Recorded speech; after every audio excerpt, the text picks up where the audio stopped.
सहनाववतु सहनौ भुनक्तु सह वीर्यं करवावहै तेजस्विनावधीतमस्तु मा विद्विषावहै। ओम शांति शांति शांति। वैदिक जीवन पद्धति की इस कक्षा में आप सबका हार्दिक स्वागत है, अभिनंदन है। चर्चा हम कर रहे थे अस्तेय, अहिंसा, सत्य और अस्तेय। तो अस्तेय का जो स्वरूप है, यदि चोरी का भाव हमारे मन में न आए तो हमारे शरीर से कभी भी ऐसा कार्य नहीं हो सकता जो शास्त्र विरुद्ध है। शास्त्र अनुकूल आचरण ही हमारे लिए सर्वोपरि है। अतः शास्त्रों का जो कथन है, जो शास्त्रों का, वेदों का उपदेश है, उस उपदेश को हम यदि धारण करते हैं तो हमारे अंदर की ये जो कमियां हैं, ये जो दुरित की ओर ले जाने वाले, हमारे स्वभाव को नष्ट करने वाले तत्व हैं, जो अवगुण हैं, वो हमारे अंदर कभी आ नहीं सकते हैं। तो बार बार ये बात कही जा रही है कि अष्टांग योग के माध्यम से हम अपने जीवन को और इस जगत को, दोनों को अच्छा बना सकते हैं। और कोई उपाय नहीं है इस संसार में प्यार पूर्वक निर्वहन करने का। एक अष्टांग योग है जिसमें हम दूसरों की हिंसा नहीं करते हैं, किसी के भी वस्तु की चाहना नहीं करते हैं और बहुत ही परस्परता प्रेम पूर्वक रहने का स्वभाव बनाते हैं। यदि हमसे कभी भूल हो जाती है तो हम उसको स्वीकार करें।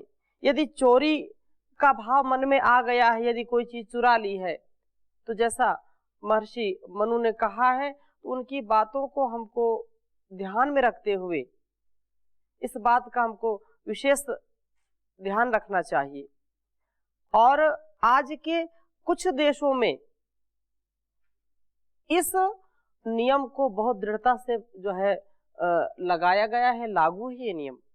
जैसे महर्षि मनु कहते हैं कि यदि उसने अपने हाथ से किसी के धन का हरण किया है तो उसका हाथ काट दिया जाए। यदि उसके जिस अंग को उसने आधार बना करके ये ऐसा कुकृत्य किया है, चोरी की है, डाका डाला है, तो उसको वैसा दंड दिया जाए। इसका मतलब ये नहीं है कि वो बहुत क्रूरता की बात है, बहुत क्रूर जो है, बहुत कठोर नियम, ये सत्य है, कठोर है। लेकिन यदि कोई भ्रष्टाचार, कोई दुराचार, कोई चोरी करता है और उसको जब कठोर दंड मिलता है तो दूसरे लोग फिर साहस नहीं करते हैं। और जब कठोर दंड नहीं होगा तो निसंदेह त्रुटियां होंगी। बार बार यह स्थिति उत्पन्न हो जाएगी कि वहां पर कुछ कहना असंभव हो जाता है। आप अपने जीवन से देख सकते हैं, यहां जीवन जी रहे हैं, जो भी आपके साथ घटित हो रहा है, बिना कटिबद्धता के, बिना नियम के, बिना कठोर दंड के कहीं भी शासन व्यवस्था ठीक नहीं चल सकती है, न्याय व्यवस्था कभी ठीक नहीं चल सकती है। इसलिए चोरों से राष्ट्र को बचाना, और जब चोरों से राष्ट्र बचेगा तो समृद्धि और उसका उत्कर्ष होगा। जो लोग राष्ट्र को चोरों से नहीं बचा सकते हैं, ऐसे राजा कभी भी राष्ट्र को उन्नत नहीं बना सकते हैं। इसलिए हम सबको यह चाहिए कि हम चोरी का भाव न मन में लाएं, न वाणी में और न शरीर में। पिछली कक्षा में किसी का कोई प्रश्न हो तो पूछ सकते हैं। ओम स्वामी जी, जी, जैसा आपने बताया कि जैसे कोई चोरी करता है उसका हाथ काट लिया जाए, कोई गलत निगाह से देखता है उसकी आंख फोड़ दी जाए, जी, इस तरह से विधान है। जी। लेकिन ये इस रूप में भी देखा जाए तो इसमें दोष किसका है? उस व्यक्ति का, या उसको देने वाली शिक्षा का, या उस राजा का, या उस माता पिता का दोष है? क्योंकि जैसे कहते हैं कि मिट्टी का दोष नहीं होता कि घड़ा कैसा बना, और बनने के बाद यदि उसमें कंकड़ रह गया, पानी निकल गया, तो दोष कहीं ना कहीं उस पूरी पद्धति को आता है जो निर्माण करने से लेके पकाता है, सब कुछ करता है। तो जो आज जैसे हम लोग अभी वैदिक शिक्षा को ग्रहण कर रहे हैं, तो कहीं ना कहीं दोष अगर हम पूरा पूरा उस व्यक्ति को दें तो मुझे लगता है शायद पूरा पूरा दोष इस व्यक्ति को नहीं जाता है, बल्कि उस व्यवस्था में जिसका निर्माण जिसके द्वारा हुआ है पूरा, उसको जाता है। ऐसा स्वामी जी मान सकते हैं क्या? बिल्कुल कह सकते हैं, परंतु हम लोक में दोनों बातें हैं। हम एक अंग से किसी भी एक नजरिए से किसी भी व्यवस्था को या किसी गुण को, किसी दोष को नहीं आंक सकते हैं। उसके अनेक पक्ष हो सकते हैं। ये बात भी ठीक है कि जब हमारी व्यवस्था ठीक नहीं होगी, हमारा राजा ठीक नहीं होगा, हमारा जो संस्कार है, जो परिवार है, जो संसार है, वो जब ठीक नहीं होगा तो लोग ठीक नहीं होंगे। फिर दूसरी बात ये है, लोग ठीक होंगे तो लोग ठीक होगा। लोग कौन ठीक करेंगे? वो घर से शुरू होता है, माता पिता से शुरू होता है, गुरु और आचार्यों से शुरू होता है। फिर कई बार दूसरा पक्ष मैं बता रहा हूं, सब कुछ होते हुए भी माता पिता भी बहुत धार्मिक विद्वान हैं और ऐसे गुरुओं का सानिध्य पाया है जो बहुत विद्वान हैं। ऐसे लोगों की भी संगति मिली है जहां पर धर्मात्मा लोग रहते हैं, फिर भी कई बार जो उसके बुरे संस्कार होते हैं, पूर्व जन्म के जो संस्कार होते हैं, अथवा उसकी जो विशेष चाहत होती है, उस कारण भी अनेक बार दोष से व्यक्ति मलिन हो जाता है, दोष युक्त हो जाता है। सारी व्यवस्थाएं ठीक होते होते भी कहीं ना कहीं उसके संस्कारों में, क्योंकि जन्म जन्मांतरों के संस्कार हमारे अंदर कार्य कर रहे होते हैं, और जिस क्षण हमने थोड़ी सी लापरवाही की, कोई आलंबन प्रस्तुत हुआ और आलंबन के प्रति हमने जागरूकता नहीं अपनाई, तो बड़े बड़े योगी भी ठहर नहीं पाते हैं। बड़े बड़े न्यायाधीश भी जो है अन्याय कर बैठते हैं। इसलिए हमको हर क्षण हर पल ज्ञान युक्त, व्यवहार सम्मत, तर्कयुक्त और लोक कल्याण के लिए, लोक कल्याण का मतलब अपना कल्याण जिसमें उसमें लोक कल्याण तो होगा, तो लोक कल्याण के लिए, आत्म कल्याण के लिए वेदों ने जिस तथ्य को, जिस सत्य को उजागर किया है, शास्त्रों ने जिस ओर संकेत किया है, जिन मर्यादाओं का पालन करने का संकेत हमको मिलता है माता पिता गुरु आचार्यों से या श्रेष्ठ जनों से, उस मर्यादा का पालन करना सर्वोपरि हमारा ये कर्तव्य है, ये उद्देश्य होना चाहिए। परंतु देखिए कि एक ही घर में एक जैसा माहौल है, एक जैसी स्थिति है, एक ही गर्भ में पली हुई संतानें, 5 संतानें हैं, पांचों का स्वभाव अलग अलग होता है। एक ही घर में एक जैसा भोजन है, एक जैसा परिवेश है, एक ही विद्यालय में जाते हैं, एक ही आचार्य है, और सब कुछ साथ साथ होते हुए भी ऐसा क्यों होता है कि उनके स्वभाव में बहुत अंतर होता है। वह ऐसे तो सामान्य रूप से ठीक चलता है, लेकिन जहां आलंबन आता है वहां वो धाराशायी हो जाते हैं। क्या कारण है? कुछ कारण तो जरूर है, इसलिए एक पक्ष को हम दोष नहीं दे सकते हैं। एक व्यक्ति दोषी होता है तो उसके अनेक पक्ष हो सकते हैं। हमको इस पर बहुत ही ज्ञान पूर्वक, व्यवहार पूर्वक उन चीजों को समझ करके जो दोष हैं उनको निकालने का काम करना चाहिए, और वस्तुतः परमात्मा के द्वारा क्या मर्यादा बनाई गई है उसका ध्यान रखना चाहिए, और लोक के द्वारा, परिवार के द्वारा, इस संसार के द्वारा क्या मर्यादा बनाई गई है इसका भी हमको सतत ध्यान रखना चाहिए। जो ध्यान पूर्वक कार्य करता है, ध्यान का तात्पर्य केवल इतना ही नहीं है कि बस बैठ गए कोने में और आंख बंद कर ली ध्यान हो गया। ध्यान का तात्पर्य ध्यान से काम करो, ऐसा करो, अरे तुम ध्यान नहीं दिया इस पे, ऐसा हम दिन में कितने बार बोलते हैं और कितनी बार सुनते हैं। तात्पर्य यह है कि जब जब हम बेहोशी में रहते हैं, जब जब हम अविवेक पूर्वक, अज्ञान पूर्वक कोई कार्य करते हैं तो वह हमको सदा गर्त की ओर ले जाता है। इसलिए इस पर आपने जो बात कही वो भी मान्य है, और जो बात हम कह रहे हैं व्यवहारिक रूप में ये भी आप खूब देखते हैं, तो दोनों का है। अब इसमें हम कोशिश करें अपने बच्चों को, अपने संतानों को, या अपने से जो छोटे हैं, बड़ों का कर्तव्य है उनको समझाते रहें कि अच्छे के लिए सदा प्रेरित करते रहें, परंतु यदि नहीं होता है तो उनको दंड दें। दंड देने का तात्पर्य ये कदापि नहीं होना चाहिए मन में कि वो प्रतिशोध है, बल्कि समाज को, राष्ट्र को या संसार परिवार को अच्छा बनाने के लिए और उस व्यक्ति का भी अच्छा व्यक्तित्व बने, इसके लिए दंड व्यवस्था का प्रावधान किया गया है। जी, व्यवस्था भी है जी, तो उसमें जैसे भी एक दिन आप बता रहे थे कि जैसे राजा करता है तो उसका दंड अलग तरह का होता है, मनु उसमें आया है। जी, कोई छोटा बालक करता है तो अलग है, जी, और किसी ने पहले बार कोई गलती की है तो उसका दंड कुछ कम है। तो उस हिसाब से भी व्यवस्था हो सकती है ना, जैसे किसी व्यक्ति ने पहली बार गलती की है, 2 बार माफ किया जा सकता है उसको, और फिर वो जी, स्वीकार करता है कि हाँ जी, मुझसे गलती हुई है, तो जी। शायद कहीं दंड की व्यवस्था में कमी की जा सकती है यदि वो स्वीकार कर सकता है, ऐसा भी होता होगा। बिल्कुल यथा योग्य व्यवहार किया जाए, जी, और यथा योग्य महर्षि बार बार लिखते हैं यथा योग्य व्यवहार करें, यथा योग्य वर्तें। जैसा जिसको योग्य है वैसा ही उसके साथ व्यवहार करना चाहिए। त्रुटियां तो अवश्य संभावी हैं, जी, ये ह्यूमन वीकनेस है, यह मानवीय दुर्बलता होती है, कहीं ना कहीं त्रुटि हो जाती है। बिरले ऐसे लोग हैं जिनसे कभी भी कोई त्रुटि नहीं होती है, जो बिल्कुल स्वच्छ है, सुचिता पूर्वक जीवन जीते हैं, आत्मबल में जीते हैं, आत्मा की आवाज को सदा वह स्वीकार करते हैं, उसके विरुद्ध कोई आचरण नहीं करते। बिरले लोग हैं, कोई हजारों लाखों करोड़ों में 1-2 होंगे।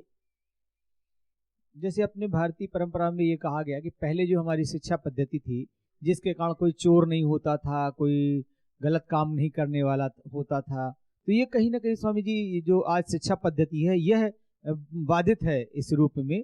पहले जो भारतीय शिक्षा थी, वैदिक शिक्षा थी, जिसके कारण लोगों में चरित्रता और शुचिता, पवित्रता, ये चीजें ज्यादा थी। तो शायद इसमें शिक्षा का भी बहुत बड़ा रोल है। बिल्कुल सत्य है, शिक्षा का रोल तो होता ही है, परंतु हमेशा सत्य और असत्य दोनों रहा है, न्याय और अन्याय दोनों रहा है, हमेशा सुख और दुख दोनों रहे हैं, उन्नति अवनति, उत्थान पतन सदा रहते हैं। वह अब ये बात अलग है कि आज का जो विज्ञान है वह एक कोने में, एक शहर में या दुनिया किसी कोने में थोड़ी सी कोई घटना होती है और तुरंत वह वायरल हो जाती है। पहले भी घटनाएं होती थी, लेकिन इतनी सूचनाओं का जो है विस्तार नहीं था कि तुरंत सूचना पहुंच जाए, और इतनी संख्या भी नहीं थी पहले। तो हमको इससे हताश निराश कभी नहीं होना चाहिए, अपने कर्तव्य पर हमेशा हमको अडिग रहना चाहिए। यह कुल मिलाकर के बात यहाँ पर समझने की है। जी, ओम जी, ओम। पूज्य स्वामी जी, यदि कोई चोरी या स्वार्थ के भाव से किसी संस्थान की प्रतिष्ठा को नुकसान हो रहा हो, जी, कोई व्यक्ति ऐसा अगर कार्य कर रहा है और हमें पक्का मालूम है कि संस्था को इससे जी, हानि ही हो रही है, हानि अभी दिख नहीं रही है लेकिन होने की संभावना है, जी, तो ऐसे व्यक्ति को हमें कार्य पद्धति को कैसे ठीक करें उनकी? उसमें सर्वप्रथम तो ये है कि जो व्यक्ति उसका अधिकारी है, अधिकृत है उसको सुधारने के लिए, उस तक यह सूचना पहुंचे। और यदि अधिकार अपने पास है तो हमको सुधारने का प्रयास करना चाहिए। यदि अधिकार नहीं है तो बहुत ही विनम्रता पूर्वक जो व्यक्ति अधिकारी है उस तक यह सूचना पहुंचनी चाहिए।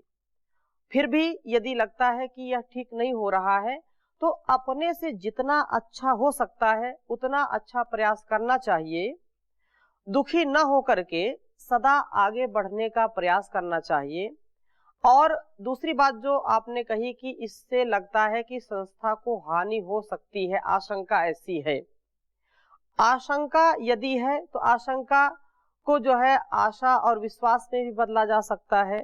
यह आवश्यक नहीं है कि आशंका किसी चीज की हो और वह हो ही जाए। कभी कभी हम उस चीज की आशा नहीं करते हैं और उससे लाभ भी बहुत हो जाता है, और हम सोचते हैं कि इससे ये लाभ के लिए है, कभी कभी हानि भी हो जाती है। और यदि दूसरी बात मैं कहूंगा कि यदि आपको लगता है ये व्यक्ति दोषी है और ये बिल्कुल जो है संस्था की हानि करेगा, तो उसके प्रति जो उसकी विपरीत अर्थात उसकी जो सत्यता के लिए जो साक्ष्य आपके पास प्रस्तुत हैं, उन साक्ष्यों को बड़े ही विश्वास के साथ, बहुत विनम्रता के साथ जो अधिकारी व्यक्ति है वहां तक पहुंचाने का प्रयास करना चाहिए। और फिर आपका कर्तव्य वहां से समाप्त हो जाता है। फिर उस अधिकारी का कार्य है वो कर रहा है या नहीं कर रहा है, उस पर आपको कि अधिकारी भी नहीं कर रहा है तो वहां पर दुखी होकर के हम अपने आप की हानि करते हैं। इसका हमको सदा ध्यान रखना चाहिए कि अपने कर्तव्य पर आप अडिग रहें। अपना कर्तव्य जितना आपकी जितना आपको कार्य क्षेत्र दिया गया है, जितनी सीमा दी गई है, उस सीमा का अतिक्रमण ना हो। भले ही आपको थोड़ा सा कष्ट हो जाए अपने लिए, वो चलेगा, लेकिन किसी को आप अनधिकार रूप से यदि कहेंगे तो फिर उससे क्या होता है और विध्वंसक स्थिति उत्पन्न होती है। ठीक है, आगे चल रहे हैं कि मर्यादाओं का जो पालन है वो हमारी उन्नति के लिए होता है। और आज जो हमारा परस्पर का व्यवहार है वो एक मर्यादा में है। यदि माता पिता के प्रति मर्यादा नहीं है, पति पत्नी की मर्यादा नहीं है, भाई भाई की मर्यादा नहीं है, गुरु शिष्य की मर्यादा नहीं है, या सामाजिक कोई मर्यादाएं नहीं है, तो व्यक्ति कभी भी अच्छा नहीं बन सकता है, उसका परिवार कभी अच्छा नहीं बन सकता है, उसका जो समाज है वो कभी अच्छा नहीं बन सकता है, उसका राष्ट्र कभी अच्छा नहीं बन सकता है। मर्यादाएं कितनी हमको ऊपर उठाती हैं, यह बहुत महत्वपूर्ण की बात है। यह महत्वपूर्ण इसलिए है क्योंकि यह जो हम यहाँ पर स्वाध्याय कर रहे हैं, वैदिक जीवन पद्धति के माध्यम से समझने का प्रयास कर रहे हैं कि वस्तुतः हमारा जो जीवन है वह विशेष रूप से परमात्मा के द्वारा सर्वोपरि और सबसे विशिष्ट मनुष्य को बनाया है परमात्मा ने। और फिर भी यदि वह दुखी होकर के, निराश होकर के, हताश होकर के बढ़ता है आगे, तो वो लक्ष्य को प्राप्त नहीं होता है। परम पूज्य स्वामी महाराज बार बार कहते हैं, तुम अपने आप को देखो, अपने आप को केवल संभाल लो, तुम जिधर से चलो वही क्या बन जाए, पथ बन जाए, और जहां पर आप रुको वही दुनिया की मंजिल बन जाए। आप जो वाणी से बोलो वही मंत्र बन जाए। कितना ऊंचा, कितना वैभवपूर्ण दिव्य जीवन, इसको जी करके व्यक्ति इस संसार का उपकार कर सकता है। लेकिन यदि झूठी और जो है स्तेय युक्त अर्थात चोरी वाला भाव यदि रहेगा तो कभी उत्थान नहीं हो सकता है। केवल चोरी धन का नहीं होता है। जैसे मैंने कहा कि विचारों का, यदि हम किसी के विचारों को लेकर के अपने सोचे कि हमारा विचार है, या जो मर्यादा है उस मर्यादा का हनन करके हम चोरी छुप के जो है अकेले में कोई ऐसा कार्य करते हैं, तो वो भी क्या है, चोरी है। एक मर्यादा बनाई गई कि इस समय ऐसा कार्य करना है, ऐसा कार्य नहीं करना है, इन चीजों को देखना है, इन चीजों को नहीं देखना है। फिर भी यदि हमारे अंदर उसके प्रति इच्छा है, उसके प्रति लालसा है, उसको पाना चाहते हैं, उसको देखना चाहते हैं, उसको सूंघना, सुनना, चखना चाहते हैं और एकांत में वह कार्य करते हैं, तो वो क्या है? चोरी है। वो मर्यादा का उल्लंघन है। और मर्यादा तो हमारे निर्माण के लिए होती है, मर्यादा समाज के लिए होती है, मर्यादा कर्तव्यों के लिए होती है। इसलिए मर्यादा में रह करके ही हम अचौर्य का भाव रख सकते हैं, अर्थात ईमानदारी से जी सकते हैं। जो ईमानदारी से नहीं जीते हैं, जो लूट में रहते हैं, दूसरों को परेशान करते हैं, वे अपने साथ धोखा करते हैं, अपने जीवन को नष्ट करने का कार्य करते हैं। इसलिए बार बार इस बात को कहा जाता है कि हमारे जो पूर्वजों ने कहा है, जिसको उन्होंने समझा, जाना और जिया है, वैसा ही आचरण हमारा होना चाहिए। संस्रुतेन गमेमहि मां श्रुतेन विराधिषि। जैसा हमने सुना है, जैसा हमने जाना है, अपने बड़ों से या अपने से विद्वानों से जो सुना है, जो हमारे कल्याण के लिए है, उसको हम करते रहे, तो कोई भी दुनिया की ताकत हमारा बाल बांका नहीं कर सकती, कोई कुछ बिगाड़ नहीं सकती है। और यदि हमने गलत किया है तो उसका परिणाम हमको भोगना पड़ेगा। जो जैसे श्रवण जी ने बात कही, ठीक है, वह स्थिति आती है, कष्ट होता है, संस्था को लेकर के, व्यक्ति को लेकर के, पद को लेकर के, प्रतिष्ठा को लेकर के, सम्मान को लेकर के, धन को लेकर के, वेतन को लेकर के, अनेक प्रकार के व्यवहारों से हम प्रातः से सायं तक गुजरते हैं। और उन व्यवहारों में यदि हमारा व्यवहार सर्वोत्तम है, हमारा व्यवहार छल कपट झूठ से, दंभ द्वेष से ऊपर है, तो हमको दुखी होने का कोई कारण नहीं होना चाहिए। हम कभी दुखी नहीं हो सकते हैं। अपने कर्तव्य पर हम सदा अडिग रहें, इसमें हमारी हानि नहीं है। भाई जो जैसा करेगा वैसा भी भरेगा, उसमें मेरा क्या दोष है। भर्तरी जो है, इस पर एक विशेष श्लोक मुझको याद आ रहा है कि यदि बसंत में करीर विटप में, जो करीर का पेड़ होता है, उसमें यदि पत्ते नहीं होते हैं तो बसंत का क्या दोष है उसमें। यदि आप अच्छे कर्तव्य का पालन करते हैं, आप ईमानदारी से सारी मर्यादाओं का पालन करते हैं, तो आपको दुखी होने का कोई प्रश्न ही नहीं है। हम अपने कर्तव्य को करते रहें। ये दुनिया है, कुछ तो लोग कहेंगे, लोगों का काम है कहना। सबसे बड़ा है रोग, क्या कहेंगे लोग। अब बस ध्येय मार्ग पर चले वीर, तो पीछे अब न निहारो, हिम्मत कभी ना हारो। अब मर्यादा को हमने धारण कर लिया है, और इस मर्यादा का उल्लंघन हमको नहीं करना। कुछ भी हो जाए, दुनिया में आपको कोई झुका नहीं सकता, कोई हरा नहीं सकता, कोई डिगा नहीं सकता। परम पूज्य स्वामी जी महाराज का जीवन हमारे लिए आदर्श है। तो एक श्लोक के माध्यम से कवि कह रहे हैं, पत्रम नैव यदा करीर विटपे, दोषो वसन्तस्य किं, नो लोकोऽप्यवलोकते यदि दिवा, सूर्यस्य किं दूषणम्, धारा नैव पतन्ति चातकमुखे, मेघस्य किं दूषणम्, यत् पूर्वं विधिना ललाटलिखितं, तन्मार्जितुं कः क्षमः। जो यहाँ पर थोड़ी सी बात विधि की कही है, परंतु विधि का कभी निषेध नहीं है। जो हमने पूर्व में किया है वही विधि करेगा। जो हमने पूर्व में पुरुषार्थ जिस क्षेत्र में किया है वही तो प्रारब्ध बन के आएगा।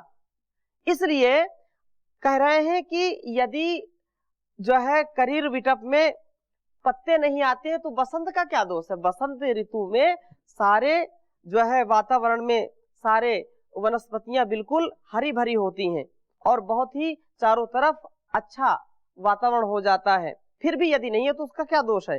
और सूर्य सबको प्रकाशित करता है और सूर्य यदि उदय होता है तो एक छोटी सी सुई भी पड़ी होती है तो दिखाई पड़ती है, सूर्य अस्त होते अंधेरा होता है तो दिखाई कुछ नहीं पड़ता, बड़ी बड़ी चीजें भी पड़ी रहती दिखाई नहीं पड़ती हैं। परंतु सूर्योदय होने पर भी पूरा जो है दोपहर का 12 बजा हुआ है और फिर भी उल्लू को दिखाई नहीं पड़ता है, तो सूर्य का कोई दोष है क्या इसमें? कोई दोष नहीं है। दूसरी बात कही, धारा नहीं उपतंति चातक मुखे मेघस्य किम दूषणम। मेघ तो बरस रहा है सतत, लेकिन चातक को बूंद नहीं मिल रही है, तो उसमें मेघ का क्या दोष है? कोई बादल का दोष है क्या? कोई दोष नहीं है। और जो विधि हमारे द्वारा जो किया हुआ कर्म है वह विधि के रूप में, यदि विधि ना ललाट लिखितम, जो हमारे भाग्य में, लोग बोलते हैं हमारे भाग्य में लिखा है। अरे भाग्य तो तुम्हारा ही लिखा हुआ है, भाग्य को हमको कोसना नहीं चाहिए, क्योंकि जो कुछ भी मेरे साथ घटित हो रहा है वह किसी का नहीं, वह मेरा है।